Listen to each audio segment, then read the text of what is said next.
सदर बाजार पोलीस ठाणे हद्दीमध्ये विविध शासकीय कार्यालये तसेच मोठ्या प्रमाणात बाजारपेठा आहेत। याकरिता पोलीस ठाणे हद्दीमध्ये ग्रामीण भागातून तसेच शहर परिसरातून अनेक लोक येत असतात। त्यांच्या कामाच्या ओघात आणि गडबडीमध्ये अनेकांचे मोबाईल पडून गहाळ झालेले आहेत।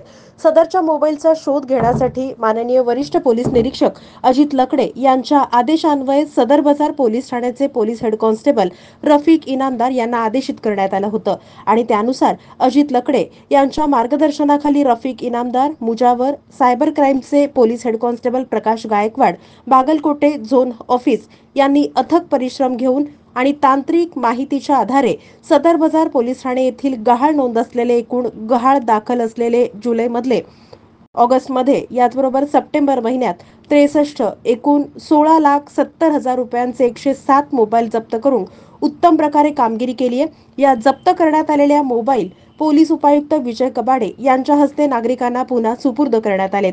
सदरची कामगिरी डॉक्टर एम राजकुमार पोलीस आयुक्त, विजय कबाडे पोलीस उपायुक्त परिमंडळ, डॉक्टर दीपाली काळे पोलीस उपायुक्त गुन्हे शाखा, गवारे सर सहाय्यक पोलीस आयुक्त विभाग 2 यांच्या मार्गदर्शनाखाली अजित लकडे वरिष्ठ पोलीस निरीक्षक Sadar Bazar police station, Balchandra Dhawale police निरीक्षक गुन्हे शाखा Sadar Bazar police station, police head constable Rafiq Inamdar, Mujawar Prakash Gaikwad आणि पोलीस हेड कॉन्स्टेबल बागलकोटे यांनी पार पाडली। या कामगिरीबद्दल त्यांचं पोलीस प्रशासनाकडून विशेष असं कौतुकही केलं जात आहे।